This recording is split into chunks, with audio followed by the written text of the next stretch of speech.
So hello everyone, welcome to my channel study for you.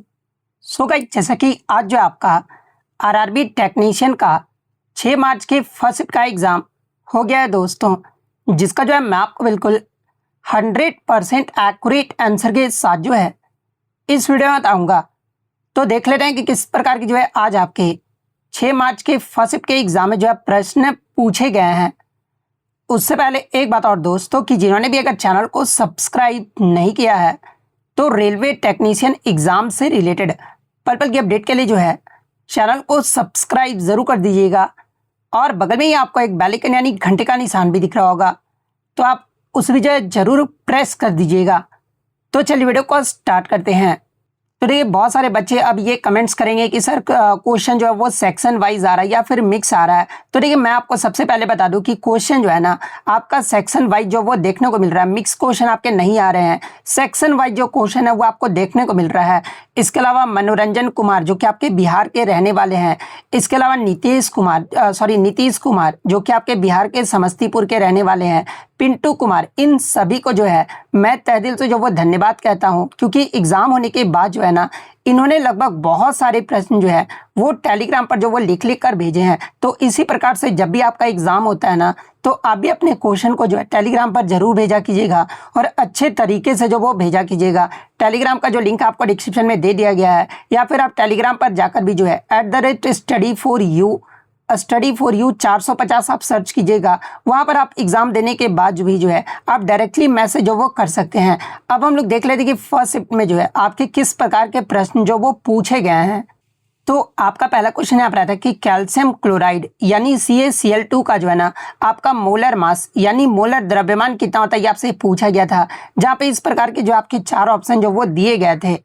तो ये सबसे पहले हम लोग जान लेते हैं कि किसी भी कंपाउंड यानी यौगिक का जो है ना आपका मोलर द्रव्यमान जो ये आपका कैसे निकाला जाता है। तो ये किसी भी यौगिक का जो मोलर द्रव्यमान है ना, उसमें मौजूद सभी परमाणुओं के परमाणु द्रव्यमान यानी एटॉमिक मास का योग जो होता है ना, इससे ही जो आपका मतलब मोलर द्रव्यमान जो आपका निकाला जाता है। और आपका किसका मोलर द्रव्यमान आपका निकालना था, तो देखिए CaCl2 का जो है ना ये आपका मोलर द्रव्यमान जो है आपका निकालना था। तो देखिए, कैल्शियम का आपका परमाणु द्रव्यमान यानी एटॉमिक मास आपका कितना होता है, तो देखिए कैल्शियम का आपका परमाणु जो एटॉमिक नंबर है ये आपका 20 होता है, लेकिन एटॉमिक मास जो होता है ना आपका कैल्शियम का ये आपका 40 होता है। और क्लोरीन का जो परमाणु द्रव्यमान है ये कितना होता है, तो आपका 35.5 U होता है। तो इसको हम लोग जो है मतलब कि योग कर लेंगे यानी जोड़ लेंगे। तो यहाँ पर आपका CaCl2 है, यानी कहने का अर्थ ये हुआ कि आपका कैल्शियम तो एक है परमाणु है, लेकिन आपका क्लोरीन का जो है ना ये आपके 2 क्लोरीन परमाणु है। तो यहाँ पर आपका कैसे कैलकुलेट किया जाएगा, तो देखिए मोलर मास इक्वल टू क्या होगा, तो Ca का आपका एक परमाणु है तो एक हो जाएगा 40 प्लस आपका यहाँ पर Cl2 जो है आपके 2 मतलब कि क्लोरीन के परमाणु है, तो आपका 2 × 35.5 हो जाएगा। तो 2 × 35.5 कितना होता है, तो ये आपका 71 होता है, यानी 40 + 71 आपका कितना होगा, तो आपका 111 ग्राम पर मोल होगा। और यही आपसे पूछा गया था मोलर मास के बारे में। तो देखिए CaCl2 का जो आपका मोलर मास होगा ना ये आपका 111 ग्राम पर मोल होगा। तो ऑप्शन बी आपका यहाँ पे करेक्ट आंसर होगा। इसके अलावा CaCl2 का अगर नाम आपसे पूछा जाए कि रासायनिक नाम क्या होता है, तो ये आपका कैल्शियम क्लोराइड होता है, और इसे ही जो आपका आइस बाइट के नाम से भी जो वो जाना जाता है। तो ये फैक्ट भी आपको ध्यान में रखना है। नेक्स्ट क्वेश्चन आपका बताता है कि भारतीय संविधान का अनुच्छेद 338 जो है ना निम्नलिखित में से किससे संबंधित है, ये आपसे पूछा गया था। जहाँ पे इस प्रकार के जो आपके 4 विकल्प जो आपके दिए गए थे। तो ये मैं आपको बता दूं कि अनुच्छेद 338 ये जो आपका अनुच्छेद है ना ये आपके राष्ट्रीय अनुसूचित जाति आयोग की स्थापना का जो कि आपका प्रावधान करता है, जो कि आपका एक मतलब कि कॉन्स्टिट्यूशनल बॉडी यानी संवैधानिक निकाय है, जो अनुसूचित जातियों के शोषण के खिलाफ जो है सुरक्षा उपायों की निगरानी भी जो ये आपका करता है। और मूल रूप से मैं आपको बता दूं कि अनुच्छेद 338 में जो है ना आपका SC और ST दोनों के लिए एक ही मतलब कि अधिकारी का प्रावधान जो आपका किया गया था।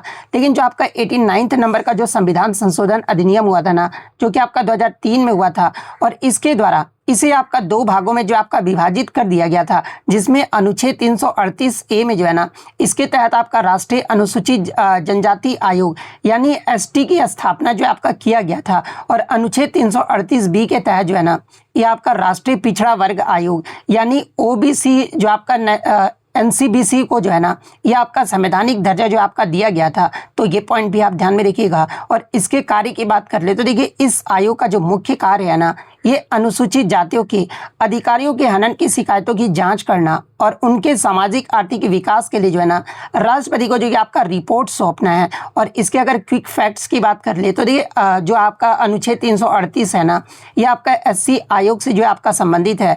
अनुच्छेद 338 ए जो है ये आपका एसटी आयोग से जो आपका संबंधित है।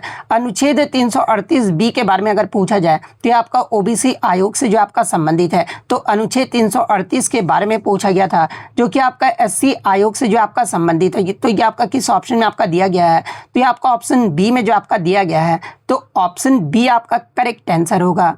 नेक्स्ट आपका क्वेश्चन करंट अफेयर से आता है कि श्री एस कृष्णन को जो है ना जम्मू कश्मीर बैंक का अंशकालिक अध्यक्ष नियुक्त करने की मंजूरी जो है ना ये किसने दिया, ये आपसे पूछा गया था, जहाँ पे इस प्रकार के जो आपके 4 विकल्प जो आपके दिए गए थे। तो ये मैं आपको बता दूं कि नवंबर 2025 में आरबीआई यानी भारतीय रिजर्व बैंक ने जो है ना आधिकारिक तौर पर जो है एस कृष्णन को जम्मू कश्मीर बैंक के जो है अंशकालिक अध्यक्ष के रूप में जो आपका नियुक्ति की मंजूरी जो आपका दिया गया है। तो ऑप्शन बी भारतीय रिजर्व बैंक आपका करेक्ट आंसर होगा। और इनके कार्यकाल की बात कर ले, देखिए इनका जो कार्यकाल है ना ये 13 नवंबर 2025 से जो है 26 मार्च 2028 तक के लिए जो इनका कार्यकाल है ये आपका प्रभावी है। और अनुभव की बात कर ले, यानी आपका जो मतलब कि इस बैंक से पहले जो है ये क्या थे, अगर ये पूछा जाए तो ये एस कृष्णन जो है ना ये एक आपके अनुभवी बैंकर हैं जिन्होंने पहले जो है पंजाब एंड सिंध बैंक और तमिलनाडु मर्केंटाइल बैंक के जो है ना ये आपके एमडी और सीईओ के रूप में भी जो है ये आपके कार्य कर चुके हैं। तो ये फैक्ट भी आपको ध्यान में रखना है। नेक्स्ट आपका यहाँ पर आता है कि भारतीय राष्ट्रीय कांग्रेस के जो है ना पहले अध्यक्ष कौन थे, ये आपसे पूछा गया था, जहाँ पे इस प्रकार के 4 विकल्प जो आपके दिए गए थे। तो ये मैं आपको बता दूं कि भारतीय राष्ट्रीय कांग्रेस का पहला जो अधिवेशन है ना ये आपका दिसंबर 1885 में जो है ये आपका बंबई में हुआ था, जो कि वर्तमान में इसका नाम बदलकर आपका मुंबई कर दिया गया है। और ये जो आपका गोकुलदास तेजपाल संस्कृत कॉलेज में जो है ना पहला अधिवेशन जो आपका आयोजित किया गया था। और पहले अधिवेशन की जो अध्यक्षता है ना ये आपके व्योमेश चंद्र बनर्जी के द्वारा जो आपका किया गया था। तो यही आपसे पूछा गया था। तो ऑप्शन सी व्योमेश चंद्र बनर्जी आपका करेक्ट आंसर होगा। इसके अलावा अगर पूछा जाए कि भारतीय राष्ट्रीय कांग्रेस की स्थापना ये जो है किसके द्वारा किया गया था, तो ये भारतीय राष्ट्रीय कांग्रेस की जो स्थापना है ना ये आपका एओ ह्यूम के द्वारा जो आपका किया गया था। और इसके पहले महासचिव भी जो है ये आपके एओ ह्यूम ही जो आपके रहे थे। और पहले अधिवेशन में कुल कितने प्रतिभागियों ने भाग लिया था, अगर ये पूछा जाए तो ये पहले अधिवेशन में जो है ना कुल आपके 72 प्रतिनिधियों ने जो आपका भाग लिया था। इसके अलावा अगर आईएनसी के बारे में अगर बात कर ले तो देखिए दादा भाई नौरोजी ऑप्शन में आपका दिया गया था। तो आपका कांग्रेस के दूसरे अध्यक्ष जो कि आपका 1886 में हुआ था। तो कांग्रेस के दूसरे अध्यक्ष के रूप में जो है ना ये आपके दादा भाई नौरोजी को जो आपका चुना गया था। और दादा भाई नौरोजी को ही जो है ना ये आपका grand old man of India के नाम से भी जो आपका जाना जाता है। इसके अलावा कांग्रेस के पहले मुस्लिम अध्यक्ष के बारे में अगर पूछा जाए तो आपके बदरुद्दीन तैयब जी रहे थे। और इन्होंने 1887 के कांग्रेस के तीसरे अधिवेशन की जो है ना अध्यक्षता इन्हीं के द्वारा जो आपका किया गया था। अगर आईएनसी की स्थापना के बारे में अगर पूछा जाए तो देखिए आईएनसी की जो स्थापना है ये आपका 28 दिसंबर 1885 को हुआ था। पहले अंग्रेज अध्यक्ष कौन रहे थे आईएनसी के, तो ये आपके जॉर्ज ग्यूल रहे थे, जो कि आपका 1888 में जो आपके बनाए गए थे। पहली महिला अध्यक्ष के बारे में अगर पूछा जाए तो ये आपका एनी बेसेंट रही थी, जो कि आपका 1917 में आपका बनाई गई थी। पहली भारतीय महिला अध्यक्ष के बारे में अगर पूछा जाए तो ये आपका सरोजनी नायडू रही थी, जो कि आपका 1925 कानपुर अधिवेशन में जो आपका बनाई गई थी। तो ये सारे फैक्ट जो आपको ध्यान में रखना है।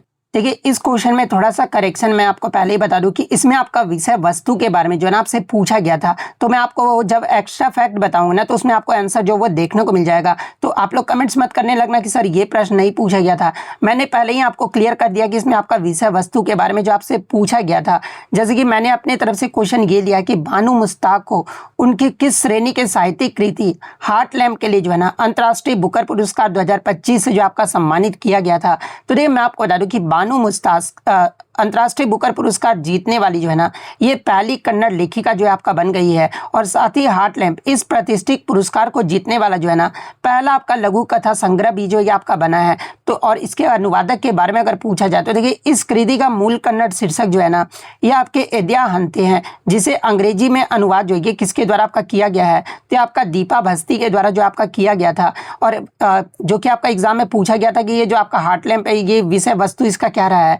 तो इस संग्रह में जो है ना ये आपका 12 कहानियां शामिल है, जो मुख्य रूप से जो है दक्षिण भारत के मुस्लिम समुदायों में जो है ना महिलाओं और लड़कियों के जो है दैनिक जीवन, उनके संघर्षों और पितरी सत्ता के खिलाफ उनके लचीलापन को जो है आपका दर्शाता है। तो ये वाला ऑप्शन में आपका दिया गया होगा, तो ये वाला ऑप्शन आपका करेक्ट आंसर होगा। इसका नाम मैं आपको बता दूं कि बानू मुश्ताक जो है ये आपका अंतर्राष्ट्रीय बुकर पुरस्कार जीतने वाली जो है ये आपका दूसरी भारतीय लेखिका है। पहली भारतीय लेखिका के बारे में अगर पूछा जाए तो ये आपका गीतांजलि श्री रही थी, जिन्हें आपका 2022 में जो है ना टॉम्ब ऑफ सैंड के लिए जो है ये आप मतलब कि पुरस्कार जो है आपका मतलब दिया गया था, जो कि आपका पहली भारतीय लेखिका बनी थी। तो ये फैक्ट भी आपको ध्यान में रखना है।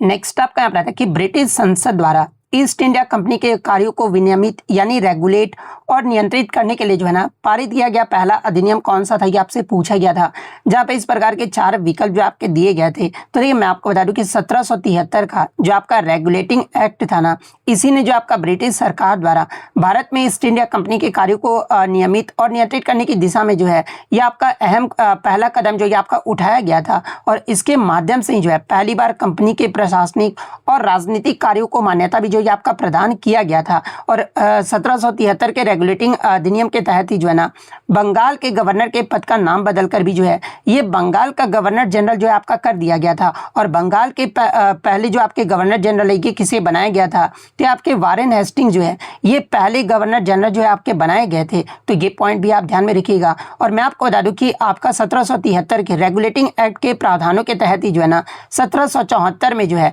कलकत्ता, जो कि आपका वर्तमान में आपका कोलकाता हो गया है, इसमें आपका एक उच्चतम न्यायालय की स्थापना भी जो आपका किया गया था। और इसके द्वारा जो है कंपनी के कर्मचारियों को जो है ना निजी व्यापार करने और भारतीय लोगों से आपका जो उपहार या रिश्वत लेने पर जो है ना पूरी तरह प्रतिबंध भी जो आपका लगा दिया गया था। तो ये पॉइंट भी आपको ध्यान में रखना है। इसके अलावा अगर अन्य विकल्प की बात कर ले जहां से एग्जाम में प्रश्न पूछे जाते हैं, तो देखिए ऑप्शन में आपका पिट्स इंडिया एक्ट 1784 आपका दिया गया है। तो देखिए इसने कंपनी के जो है ना व्यापारिक और राजनीतिक कार्यों को जो है अलग अलग किया था। और बोर्ड ऑफ कंट्रोल की स्थापना जो है इसी एक्ट के तहत जो आपका किया गया था। चार्टर एक्ट 1813 की बात कर ले तो देखिए इसके द्वारा भारत में कंपनी के व्यापारिक एकाधिकार यानी ट्रेड मोनोपोली को जो है नहीं आपका समाप्त कर दिया गया था।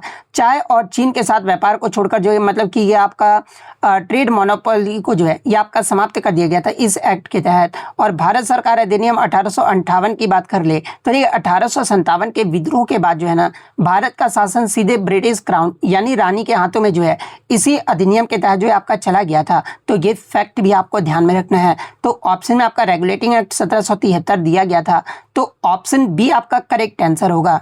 नेक्स्ट क्वेश्चन आपका बताते हैं कि भारतीय संविधान के अनुच्छेद 240 के तहत जो है ना भारत के राष्ट्रपति को निम्नलिखित में से किस केंद्र शासित प्रदेश के लिए जो है नियम बनाने की शक्ति प्राप्त नहीं है, ये आपसे पूछा गया था।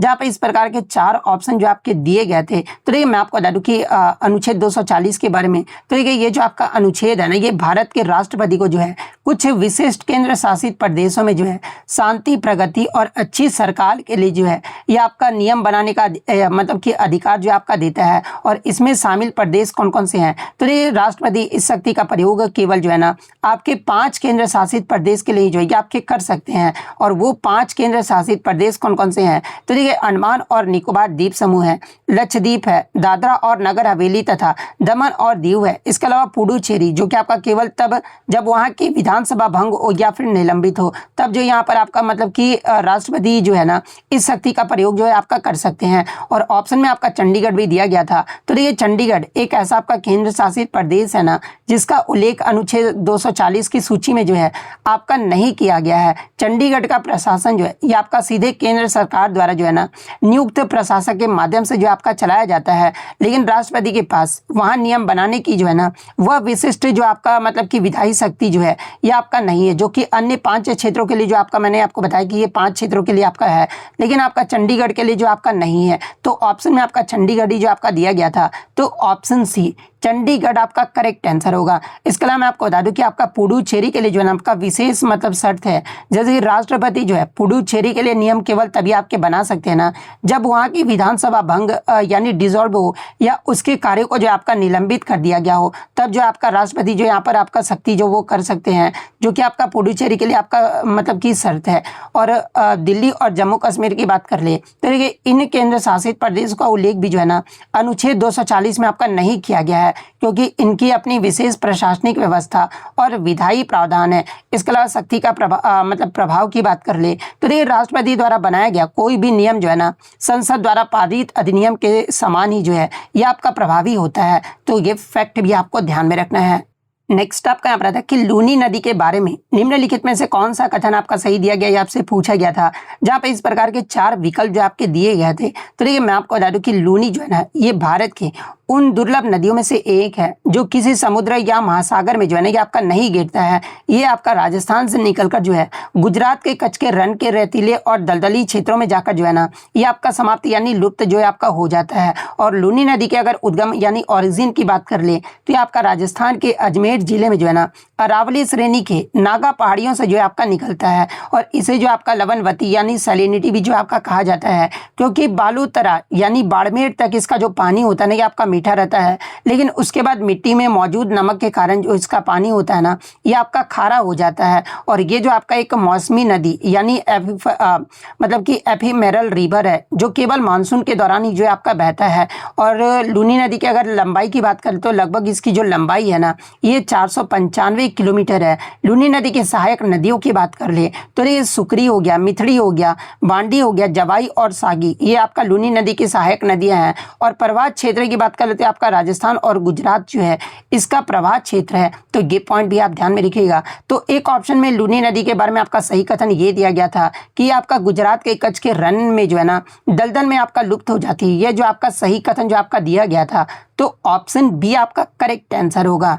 नेक्स्ट आपका क्वेश्चन आता है कि मानव शरीर की जो स्मॉल इंटेस्टाइन यानी जो छोटी आंत होती है ना इसके आंतरिक परत में मुख्य रूप से जो है ना कौन सा ऊतक पाया जाता है, ये आपसे पूछा गया था, जहाँ पे इस प्रकार के 4 ऑप्शन जो आपके दिए गए थे। तो देखिए मैं आपको बता दूं कि इसमें आपका जो है कॉलमनर एपिथेलियम यानी स्तंभकार उपकला ऊतक जो आपका पाया जाता है।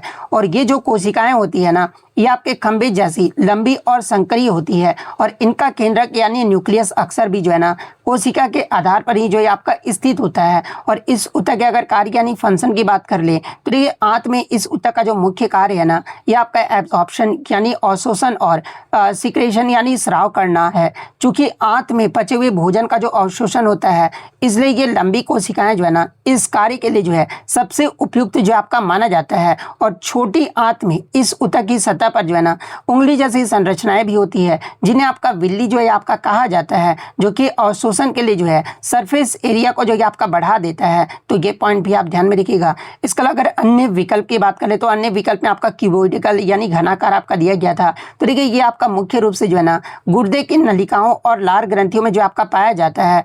स्क्वेमस ऑप्शन में आपका दिया गया था। तो देखिए ये जो आपका सल्की है ना ये फेफड़ों के एल्वेओली और रक्त वाहिकाओं की परत में जो आपका पाया जाता है जहां पर आपका विसरण होता है। तो ये पॉइंट भी आप ध्यान में रखिएगा।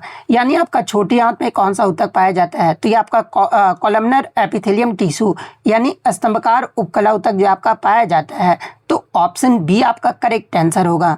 नेक्स्ट आपका यहाँ पर आता है कि पौधे में जल और खनिजों का परिवहन जो है ना मुख्य रूप से किसके द्वारा किया जाता है, ये आपसे पूछा गया था, जहाँ पे इस प्रकार के 4 ऑप्शन जो आपके दिए गए थे। तो ये पौधे और जल में खनिजों का परिवहन मुख्य रूप से जो है ना ये जाइलम ऊतक द्वारा जो आपका किया जाता है। और जाइलम तो जो होता है कि आपका जटिल अस्थायी ऊतक है जो पौधे की जड़ों से जो है ना पानी और घुले हुए खनिजों को जो है अवशोषित कर पत्तियों तक ऊपर की ओर जो ये आपका पहुंचाता है। और इसे जो आपका वैस्कुलर टिश्यू यानी संवहन ऊतक भी जो आपका कहा जाता है। इसके अगर कार्य प्रणाली की बात कर ले तो देखिए जाइलम में जल का परिवहन जो है ना ये आपका ट्रांसपीरेशन पूल यानी वाष्पोत्सर्जन खिंचाव और आपका जो है रूट प्रेशर यानी मूल दाब के कारण जो आपका होता है, जो कि आपका एक यूनिडायरेक्शनल प्रक्रिया है यानी एक दिशीय प्रक्रिया है। तो ये पॉइंट भी आप ध्यान में रखिएगा।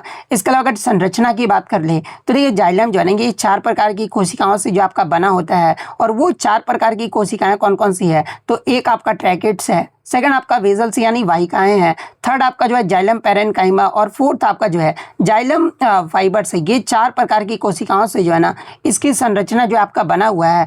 इसके अलावा अगर अन्य विकल्प की बात कर ले तो देखिए ऑप्शन में आपका फ्लोएम भी आपका दिया गया था। तो ये फ्लोएम जो है ना ये आपका पत्तियों में बने भोजन यानी शर्करे को पौधे के अन्य भागों तक जो आपका पहुंचाता है।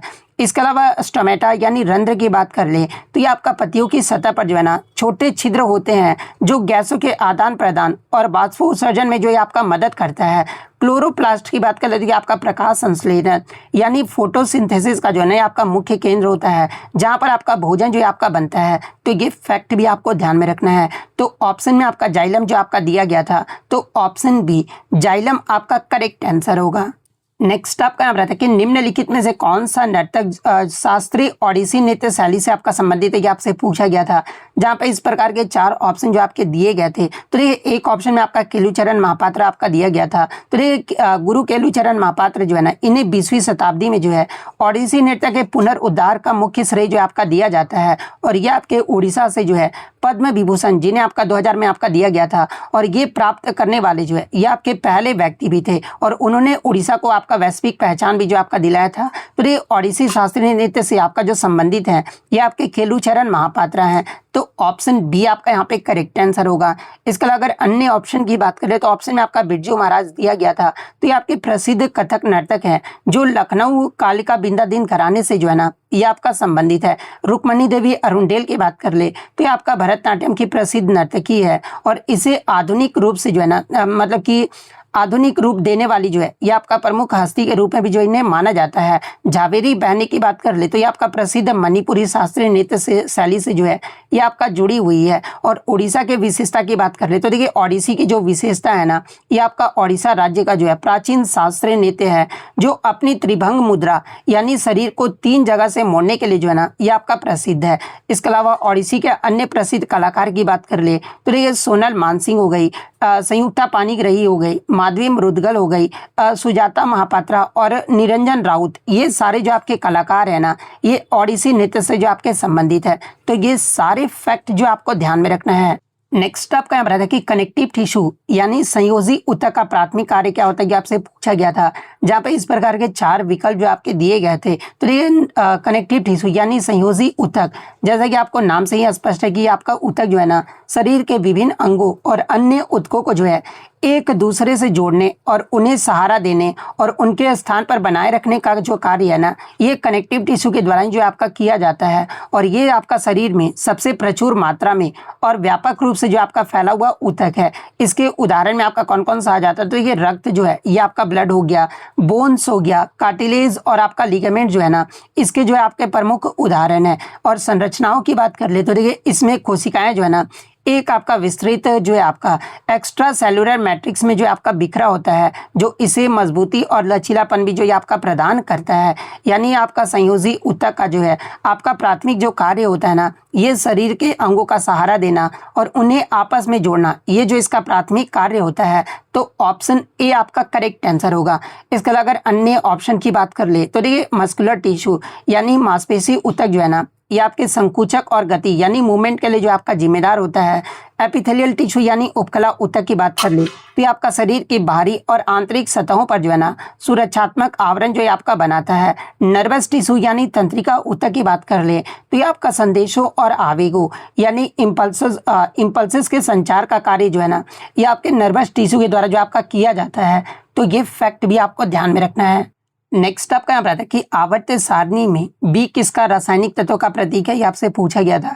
जहाँ पे इस प्रकार के 4 ऑप्शन जो आपके दिए गए थे तो ये बी जो आपका प्रतीक होता है ना आवर्त सारणी में ये बोरोन तत्व का होता है। और बोरोन जो है एक आपका मेटालॉइड यानी उपधातु है, और इसका परमाणु क्रमांक यानी एटॉमिक नंबर की बात कर ले तो ये आपका 5 होता है। और ये आपका ग्रुप 13 यानी समूह 13 का जो है ना ये आपका एक पहला तत्व है। तो ऑप्शन बी बोरोन आपका करेक्ट आंसर होगा।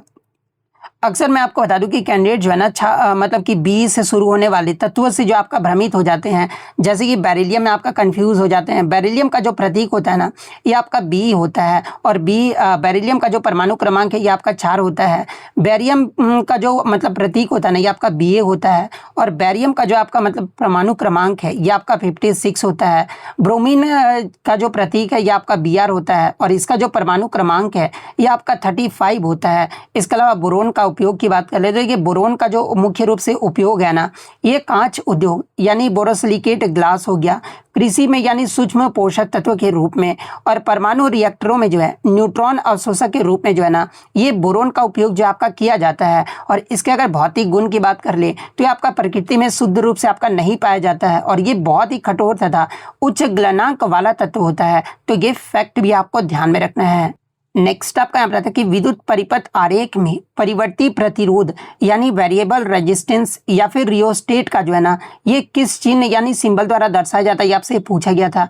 जहाँ पे इस प्रकार के 4 ऑप्शन जो आपके दिए गए थे। तो देखिए मैं आपको बता दूं कि परिवर्ती प्रतिरोध यानी रियोस्टेट को आपका मुख्य रूप से जो है ना, एक आपका आयतकार बॉक्स यानी रजिस्टर या फिर जिगजैग रेखा के ऊपर एक तिरछे एरो के निशान के रूप में जो है ना, इसे आपका जो वो दर्शाया जाता है। तो ऑप्शन बी आपका यहाँ पे करेक्ट आंसर होगा। फिगर के तौर पर अगर मैं आपको समझाना चाहूँ तो देखिए ये जो आपका रियोस्टेट का जो है ना, ये आपका सिंबल होता है। तो ऑप्शन में तो आपका इस प्रकार से दिया गया होगा या फिर ऑप्शन बी वाला आपका जो वो दिया गया होगा। तो इनमें से आपका जो भी दिया गया होगा, जिस प्रकार से भी मैंने आपको जो यहाँ पर बता दिया है। नेक्स्ट क्वेश्चन आपका यहाँ पर आता है कि यदि किसी विलयन में आपका विलेय यानी सॉल्यूट की मात्रा को जो है ये आपका दोगुना और विलायक की मात्रा को भी जो है ये आपका दोगुना कर दिया जाए तो विलय की सांद्रता पर जो है ये क्या प्रभाव पड़ेगा, विलयन की सांद्रता पर, इस पर प्रभाव क्या पड़ेगा, ये आपसे पूछा गया था। जहाँ पे इस प्रकार के आपके 4 ऑप्शन जो आपके दिए गए थे। तो देखिए सबसे पहले अगर कंसंट्रेशन के फॉर्मूला यानी सांद्रता का सूत्र की बात कर ले तो देखिए सांद्रता सामान्यतः जो है ना, ये विलय की मात्रा और विलयन यानी विलय प्लस विलायक की मात्रा का जो है ना, ये आपका रेशियो यानी अनुपात होता है। आप इसका कंसंट्रेशन का फॉर्मूला भी जो वो देख सकते हैं। कंसंट्रेशन इक्वल टू जो है amount of solute by amount of solvent, ये जो आपका इसका रेशियो होता है। जहाँ पर अगर बात कर ले इनिशियल स्टेट के बारे में तो देखिए मान लीजिए विलय जो है आपका एस है और विलायक आपका बी है, तो प्रारंभिक जो सांद्रता होगा ये आपका इनिशियल जो कंसंट्रेशन होगा वो क्या होगा, तो C1 इक्वल टू जो है S/B होगा। और न्यू स्टेट में यानी अगर बात करें नई स्थिति में तो देखिए प्रश्न के अनुसार विलय जो आपका मतलब कि 2S है और विलायक जो आपका 2B है, तो नई सांद्रता क्या होगा, तो C2 इक्वल टू जो है 2S/2B होगा। तो इसका आपका रिजल्ट क्या होगा, तो देखिए जो आपका इसका जो अंश है ना और जो आपका मतलब कि डेनोमिनेटर है, दोनों में से आपका जो 2 है ये आपका कैंसिल हो जाएगा। तो C2 इक्वल टू आपका क्या निकल कर आएगा, तो S/B निकल कर आएगा। यानी आपका यहाँ पे क्लियरली पता चलता है कि इक्वेशन 1 और इक्वेशन 2 से कि C2 इक्वल टू आपका क्या हो रहा है, तो C1 हो रहा है। इसलिए विलयन की सांद्रता या फिर आपका जो गाढ़ापन है ना, ये आपका बिल्कुल वही रहेगा जो पहले था। आप यहाँ पे क्लियरली जो वो देख सकते हैं। तो यानी अगर बात कर ले कि यदि किसी विलयन में विलय की मात्रा को आपका दोगुना और विलायक की मात्रा को भी आपका दोगुना कर दिया जाता है ना, तो विलयन की जो सांद्रता है ये आपका अपरिवर्ती जो है आपका रहेगा, यानी रिमेन्स अनचेंज्ड जो आपका रहेगा। तो ऑप्शन सी आपका यहाँ पे करेक्ट आंसर होगा। अगर मैं आपको उदाहरण के तौर पर अगर समझाना चाहूँ तो देखिए यदि आप एक गिलास पानी में 2 चम्मच अगर आप चीनी मिलाते हैं और फिर से एक और गिलास पानी डालकर जो है उसमें 2 चम्मच चीनी और मिला देते हैं ना, तो शरबत का जो मीठापन होगा यानी सांद्रता जो होगा ये पहले जैसा ही रहेगा, क्योंकि जो आपका रेशियो है ना ये आपका स्थिर है। तो एग्जाम्पल के तौर पर भी जो है मैंने आपको समझा दिया यहाँ पर।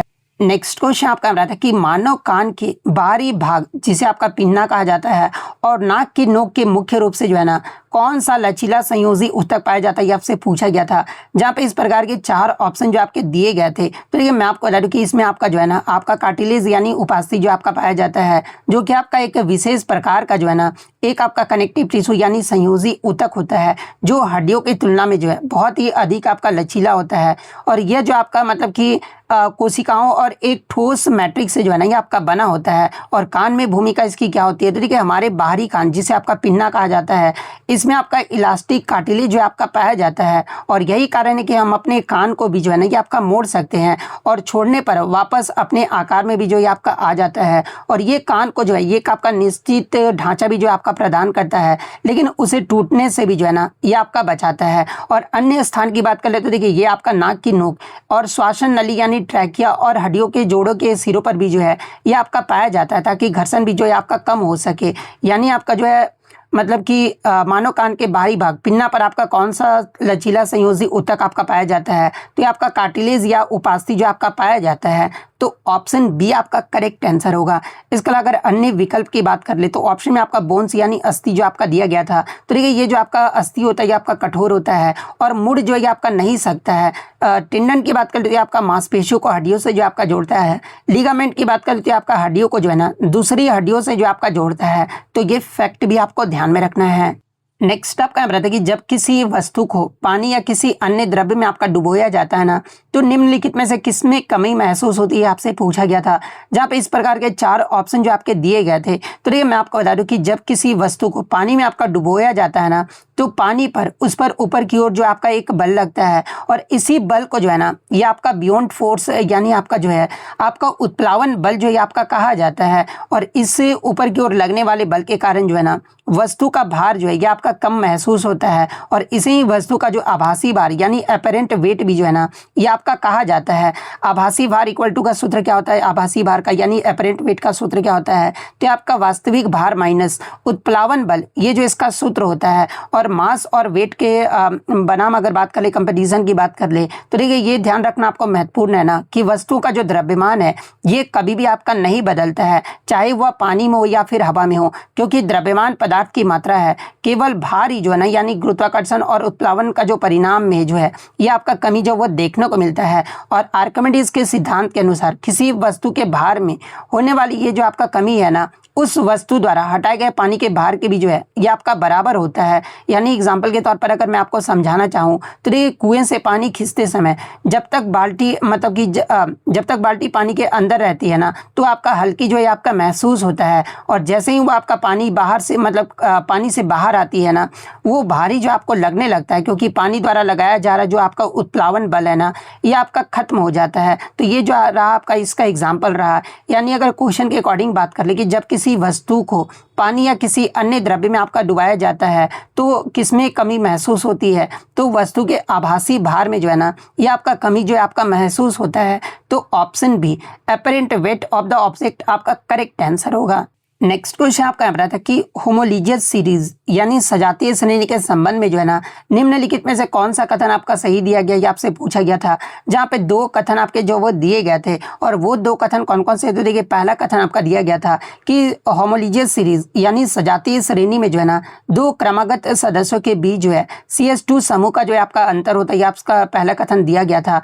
दूसरा कथन आपका दिया गया था कि 2 क्रमागत सदस्यों के मध्य जो है आणविक द्रव्यमान का जो अंतर होता है ना ये 12U होता है। ये दूसरा कथन आपका दिया गया था। तो और इस प्रकार के जो है ना आपके 4 ऑप्शन जो आपके दिए गए थे। तो ये पहले अगर विकल्प की बात पहले अगर मतलब कथन की बात कर ले तो कथन 1 जो आपका सही है, क्योंकि सजातीय श्रेणी जो है ना ये कार्बनिक यौगिक का आपका वह श्रेणी होता है जिसमें समान कार्यात्मक समूह यानी फंक्शनल ग्रुप होता है और इन्हें किन्हीं भी 2 लगातार सदस्य जैसे कि आपका मीथेन और इथेन हो गया, इसके बीच हमेशा आपका जो है ना CH2 इकाई कहीं जो आपका अंतर होता है, इसलिए आपका कथन 1 जो आपका सही है। कथन 2 आपका गलत है, क्योंकि द्रव्यमान के अंतर की गणना जो है ना ये आपका CH2 समूह के आधार पर ही जो आपका किया जाता है। जैसे कि आपका कार्बन का जो परमाणु द्रव्यमान है ये आपका 12U होता है और हाइड्रोजन का जो परमाणु द्रव्यमान है ये आपका 2U होता है। तो 12 + 2 कितना होगा, तो ये आपका 14U होगा, यानी कुल द्रव्यमान अंतर कितना होगा, तो आपका 14U होगा। यानी 2 क्रमागत सदस्यों के बीच आणविक द्रव्यमान का जो अंतर होता है ना सजातीय श्रेणी में ये आपका 14U होता है ना कि आपका 12U होता है, इसलिए दूसरा स्टेटमेंट जो आपका गलत है।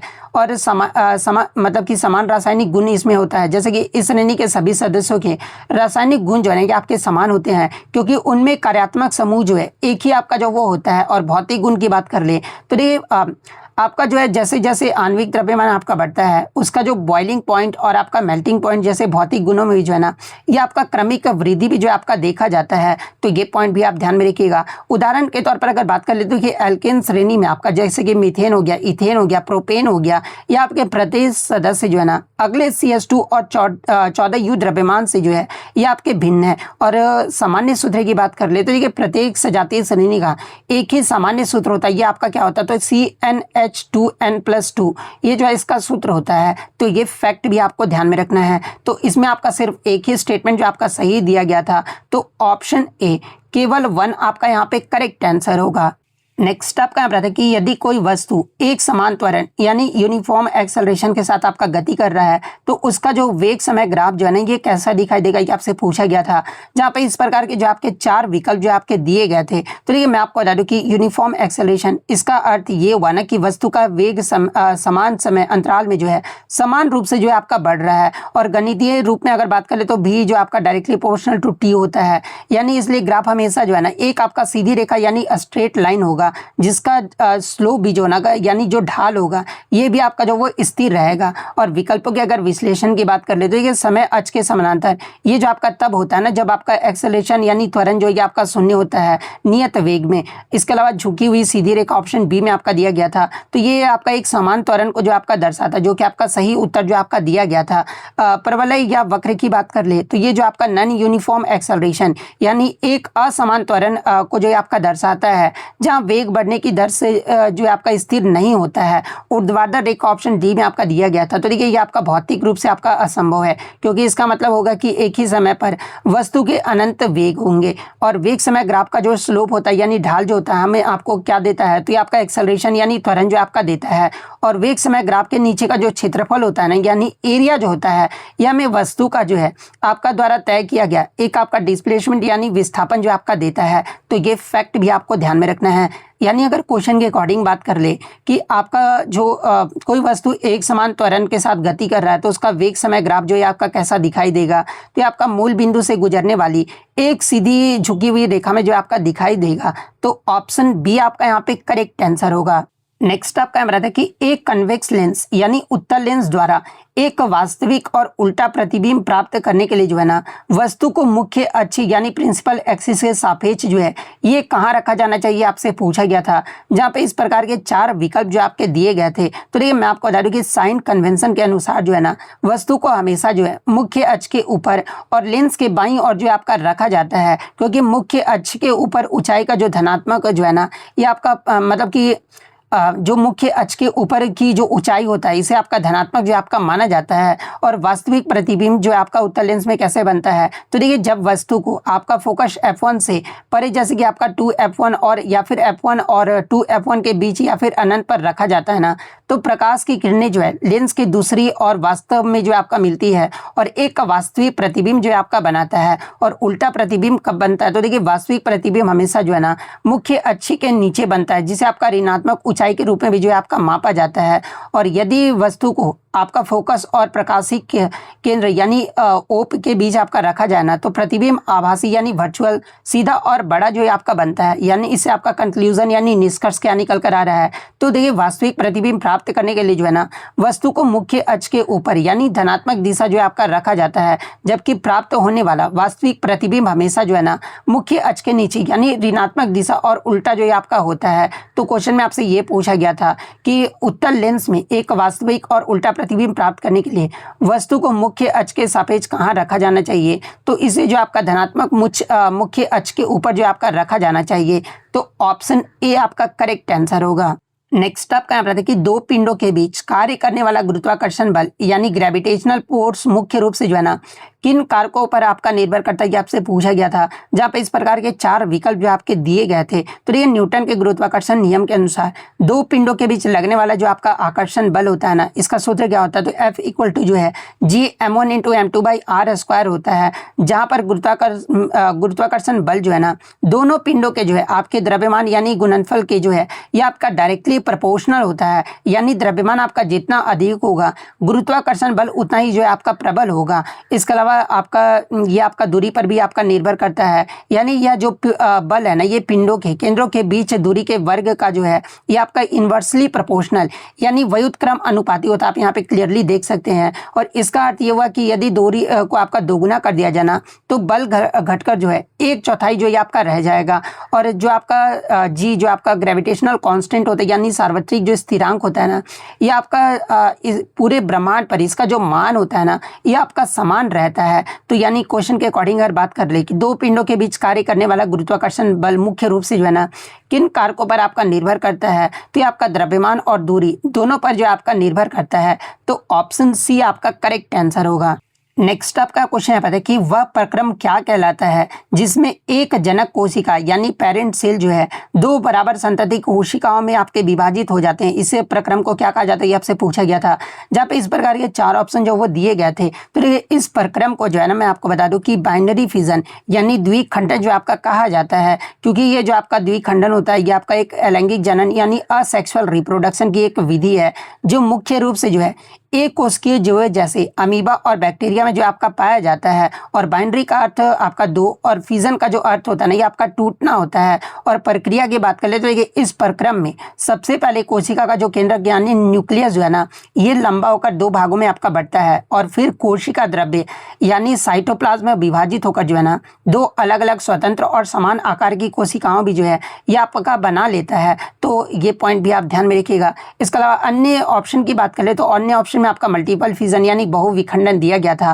तो देखिए इसमें एक कोशिका एक साथ जो है ना कई संतति कोशिकाओं में आपका विभाजित हो जाती है। जैसे कि एग्जांपल के तौर पे प्लाज्मोडियम जो है ना ये मल्टीपल फिजन का आपका उदाहरण है। बडिंग यानी मुकुलन की बात कर ले तो देखिए इसमें जनक के शरीर पर एक छोटा आपका उभार यानी बड जो आपका निकलता है जो बाद में आपका जो वो अलग हो जाता है। जैसे कि ईस्ट और हाइड्रा जो ये आपका मतलब कि इसके उदाहरण है। रीजनरेशन यानी पुनर्उद्भवन की बात कर ले तो देखिए इसमें जीव के कटे हुए अंग से जो है ना पूरा नया जीव जो है आपका बन जाता है, जैसे कि प्लेनेरिया में जो है आपका बनता है। इसके अलावा अगर अन्य क्विक फैक्ट्स की बात कर ले तो देखिए अमीबा में द्विखंडन किसी भी आपका मतलब कि प्लेन में जो है आपका हो सकता है। और लेशमेनिया जो कि आपका कालाजार या परजीवी होता है इसमें द्विविखंडन जो है ना एक निश्चित अनुदैर्ध्य यानी लॉन्गिट्यूडनल दिशा में होता है। तो ये फैक्ट भी आपको ध्यान में रखना है। नेक्स्ट आपका क्वेश्चन है कि जब कैल्शियम को ठंडे जल के साथ आपका अभिक्रिया कराया जाता है तो निम्नलिखित में से कौन सा कथन आपका सही दिया गया आपसे पूछा गया था। जहाँ पे इस प्रकार के जो आपके 4 विकल्प जो आपके दिए गए थे। तो देखिए मैं आपको बता दूं कि कैल्शियम ठंडे जल के साथ अभिक्रिया करता है, लेकिन ये आपका सोडियम या पोटेशियम की तरह जो है ना आपका वॉयलेंट यानी हिंसक आपका नहीं होता है। इसमें निकलने वाली ऊष्मा जो है ना इतनी पर्याप्त नहीं होती है कि हाइड्रोजन गैस से जो है ये आपका आग लग सके। और अभिक्रिया के दौरान मैं आपको बता दूं कि हाइड्रोजन गैस के बुलबुले जो आपके बनते हैं और ये जो बुलबुले ये आपका कैल्शियम धातु की सतह पर जो है आपके चिपक जाते हैं, जिसके कारण भारी होने के बावजूद जो है ना कैल्शियम पानी की सतह पर जो है ये आपका तैरने लगता है। आप रासायनिक समीकरण भी जो आप देख सकते हैं, जब कैल्शियम का आपका मतलब कि जल से मतलब कि अभिक्रिया कराया जाता है तो आपका कैल्शियम मतलब कि हाइड्रोक्साइड प्लस आपका हाइड्रोजन गैस जो है आपका निकलता है। और अन्य विकल्प की बात कर ले तो ये सोडियम और पोटेशियम के पानी के साथ अभिक्रिया जो है ना ये आपका विस्फोटक होता है। मैग्नीशियम ठंडे जल के साथ अभिक्रिया नहीं करता है क्योंकि आपका गर्म जल के साथ जो है ये आपका अभिक्रिया करता है। यानी क्वेश्चन के अकॉर्डिंग बात कर ले जब कैल्शियम की ठंडे जल के साथ आपका अभिक्रिया कराया जाता है तो कौन सा कथन आपका सही दिया गया है। तो देखिए अभिक्रिया जो ये आपका धीमा होता है और कैल्शियम की सतह पर जो है ना ये बुलबुले जो ये आपके चिपक जाते हैं, ये जो आपका सही दिया गया है। तो ऑप्शन बी आपका यहाँ पे करेक्ट आंसर होगा। इसके अलावा अगर अन्य क्विक फैक्ट्स की बात कर लेते हैं, ये CaOH का होल ट्वाइस इसे आपका बुझा हुआ चूना या फिर स्लैग्ड लाइम भी जो है आपका कहा जाता है। और कैल्शियम और मैग्नीशियम जो ये आपका गर्म पानी में दोनों ही गैसों के बुलबुलों के कारण जो है ना पानी पर जो है आपके तैरते हैं। तो ये फैक्ट भी आपको ध्यान में रखना है। एक आपका न्यूमेरिकल भी जो वो देखने को मिला था कि यदि किसी तरंग की जो आवृत्ति है ना यानी फ्रीक्वेंसी जो है ये आपका 220 हर्ट्ज आपका दिया गया है, उसकी चाल यानी स्पीड आपका 440 मीटर पर सेकेंड आपका दिया गया था। तो उस तरंग का जो है ना आपका तरंग दैर्घ्य यानी वेवलेंथ क्या होगा ये आपसे पूछा गया था। जहाँ पे इस प्रकार के 4 ऑप्शन जो आपके दिए गए थे। तो देखिए मैंने आपको ग्रुप डी में भी बताया था कि तरंग के गुणों के बीच संबंध को समझने के लिए जो है ना हमें वेव इक्वेशन का उपयोग जो वो करना होता है। और इसका सूत्र क्या होता है, देखिए इसका जो सूत्र होता है ना ये आपका जो है v equal to F into lambda होता है। जहां पर आपका ये जो v है ये क्या हो गया, तो ये आपका तरंग की चाल हो गया। आपका f जो हो गया ये आपका आवृत्ति यानी फ्रीक्वेंसी हो गया। लेमडा जो हो गया ये आपका तरंग दैर्घ्य हो गया यानी आपका वेवलेंथ हो गया। तो यहाँ इस फॉर्मूले से जो हम लोग इजिली जो है अपना जो वो निकाल लेंगे। तो यहाँ पर आपका जो है क्या निकालना है, तो लेमडा निकालना है। तो लेमडा इक्वल टू क्या हो जाएगा, तो v बाई एफ हो जाएगा। v हमारा कितना, तो 440 जो है आपका दिया गया था मीटर पर सेकेंड। और आपका जो है f यानी फ्रीक्वेंसी आपका 220 हर्ट्ज आपका दिया गया था। तो 220 दूनी 40 यानी आपका जो लैम्डा निकल कर आएगा ना ये आपका 2 निकल कर आएगा, 2 मीटर। तो ऑप्शन में आपका 2 मीटर दिया गया था। तो ऑप्शन बी 2 मीटर आपका यहाँ पे करेक्ट आंसर होगा।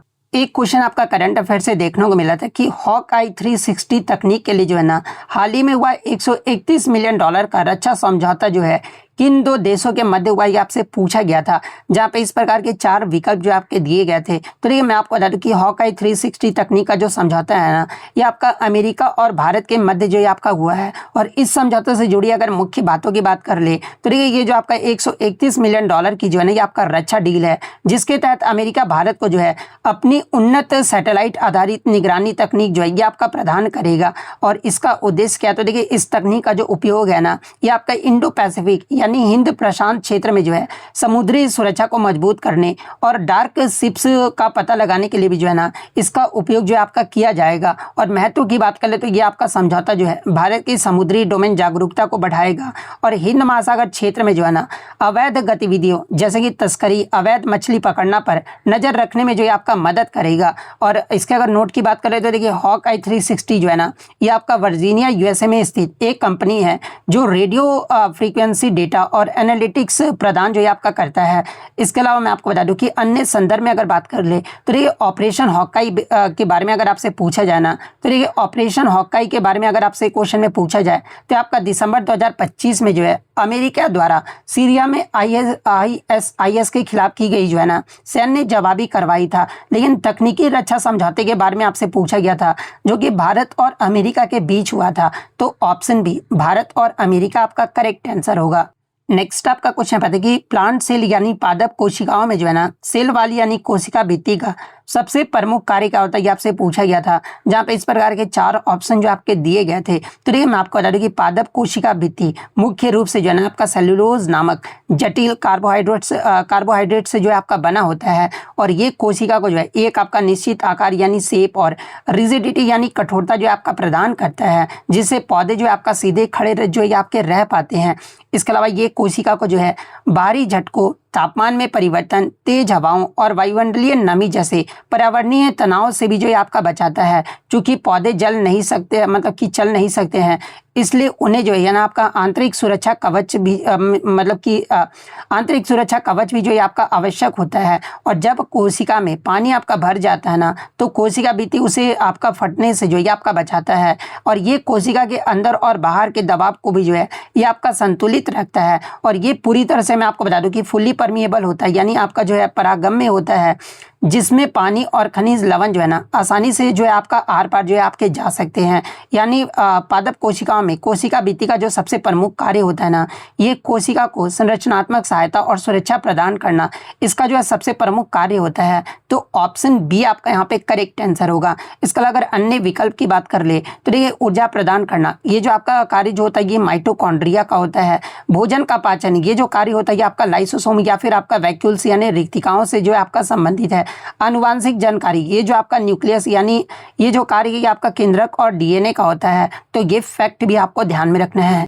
एक क्वेश्चन और आपका न्यूमेरिकल से पूछा गया था कि यदि एक अवतल दर्पण के लिए आपका वक्रता त्रिज्या यानी आर जो आपका 4 सेंटीमीटर है और प्रतिबिंब की जो दूरी है ना ये आपका 6 सेंटीमीटर है, तो वस्तु की जो दूरी होगी ना यानी ऑब्जेक्ट डिस्टेंस आपका यू जो है ये कितना होगा, ये आपसे पूछा गया था।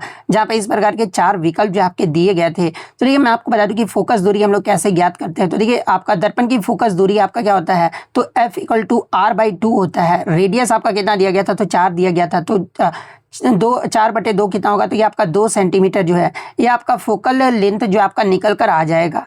अब हम लोग चिन्ह परिपटी साइन कन्वेंशन के अनुसार अवतल दर्पण यानी कनकेव मिरर के लिए एफ आपका क्या होता है, तो -2 सेंटीमीटर हो जाएगा। और वास्तविक प्रतिबिंब के लिए आपका जो भी जो होगा ना ये -6 सेंटीमीटर जो आपका लिया जाता है, क्योंकि आपका साइन कन्वेंशन में आपका जो कनकेव मिरर में आपका फोकल लेंथ जो होता है आपका निगेटिव होता है और आपका वास्तविक प्रतिबिंब भी जो होता है ये आपका निगेटिव होता है। तो दर्पण का सूत्र का उपयोग हम लोग कर लेंगे। तो दर्पण का सूत्र क्या होता है, तो 1/f = जो है 1/v + 1/u, ये जो आपका दर्पण का जो वो सूत्र होता है। तो इस फॉर्मूले पे हम लोग जो वैल्यू पुट करके जो वो मतलब कि कैलकुलेट कर लेंगे। तो जब आप वैल्यू पुट करोगे ना तो हमारा जो मतलब कि u जो निकल कर आएगा ये आपका कितना आ जाएगा, तो ये आपका u जो निकल कर आ रहा है ये आपका -3 सेंटीमीटर जो आपका निकल कर आ रहा है। यानी वस्तु दर्पण से 3 सेंटीमीटर की दूरी पर जो है ना ये आपका स्थित है और यही आपसे पूछा गया था। तो 3 सेंटीमीटर किस ऑप्शन में आपका दिया, तो ऑप्शन बी में आपका दिया गया है। तो ऑप्शन बी आपका करेक्ट आंसर होगा। एक क्वेश्चन आपका जो है रिएक्टिविटी सीरीज यानी आपका अभिक्रियाशीलता श्रेणी से जो आपका पूछा गया था, जहां पर बच्चों द्वारा तो मुझे किस प्रकार से प्रश्न पूछा गया था ये नहीं मिला था, लेकिन सबसे ज़्यादा जो अभिक्रियाशीलता श्रेणी में आपका सबसे जो पहले स्थान पे आता है ये आपका पोटेशियम आता है, उसके बाद आपका सोडियम आता है, फिर आपका लिथियम आता है, फिर आपका बेरिलियम आता है, फिर आपका मतलब कि स्ट्रोंटियम आता है, फिर आपका कैल्शियम, फिर आपका मैग्नीशियम, फिर आपका एल्यूमिनियम आता है, फिर आपका मैंगनीज आता है, फिर आपका जिंक आता है, इसके बाद आपका क्रोमियम आता है, फिर आपका जो है आयरन आता है, फिर आपका कैल्शियम, फिर आपका कोबाल्ट आता है, फिर आपका निकेल आता है, फिर आपका टीन आता है, फिर आपका लेड आता है, फिर आपका हाइड्रोजन आता है, फिर आपका एंटीमनी आता है, फिर आपका बिस्मथ आता है, कॉपर आता है, उसके बाद आपका मरकरी, फिर आपका सिल्वर, फिर आपका गोल्ड, और सबसे कम जो अभिक्रियाशील श्रेणी में सबसे कम होता है जो कि आपका प्लेटिनम होता है। तो शायद आपको इसे अरेंज ही करना था, तो इस प्रकार से जिन्होंने भी अरेंज किया होगा ना, उनका यहाँ पे जो वो करेक्ट आंसर होगा। नेक्स्ट मैं आपको बता दूं कि 2 क्वेश्चन आपका डबल डिस्प्लेसमेंट रिएक्शन से जो आपका पूछा गया था, यानी द्विविस्थापन अभिक्रिया से जो आपका पूछा गया था। तो ये डबल डिस्प्लेसमेंट रिएक्शन एक आपका रासायनिक प्रक्रिया है जिसमें 2 यौगिकों के बीच जो है ना आयन यानी धनायन और ऋणायन का आदान प्रदान जो ये आपका होता है, और जिसमें 2 नए यौगिक भी जो है आपके बनते हैं। और ये जो आपका अभिक्रिया ये आपका आमतौर पर जो है ये आपका जलीय विलयन में होता है, और इसे अक्सर आपका जो है ना इनसॉल्युबल सॉलिड यानी अवक्षेप जो ये आपका बनता है। और इसके अगर सामान्य सूत्र की बात कर ले तो ये डबल डिस्प्लेसमेंट रिएक्शन का जो सामान्य सूत्र होता है ना ये आपका AB प्लस CD आपका होता है, और प्रोडक्ट क्या बनता है तो ये आपका AD बनता है और प्लस CB ये जो आपका प्रोडक्ट बनता है, जो कि आपका डबल डिस्प्लेसमेंट रिएक्शन का जो ये आपका उदाहरण है। तो इसी से आपका रिएक्शन टाइप का प्रश्न जो वो पूछा गया था, तो इसका तो मैंने आपको बता दिया कि इस प्रकार से आपका डबल डिस्प्लेसमेंट रिएक्शन होता है। तो इतने क्वेश्चन जो है आज मुझे बच्चों के द्वारा मिले हैं जो कि आपके 100% रियल और ऑथेंटिक है। तो इसी प्रकार से जब भी आपका एग्जाम होता है तो आप भी अपने क्वेश्चन को जो है टेलीग्राम पर जरूर भेजा कीजिएगा। टेलीग्राम का जो लिंक आपको डिस्क्रिप्शन में दे दिया गया है, क्योंकि मैं आपके लिए इतनी मेहनत कर रहा हूं तो आपका भी फर्ज बनता है कि आप भी जो है एग्जाम होने के बाद क्वेश्चन जरूर भेजा कीजिएगा। वीडियो पसंद आई तो वीडियो को आप लाइक जरूर कर दीजिएगा, और इसी तरह रेलवे के रियल एनालिसिस पाने के लिए जो है चैनल को सब्सक्राइब जरूर कर दीजिएगा। तो मिलते हैं नेक्स्ट वीडियो में, तब तक thank you, all the best.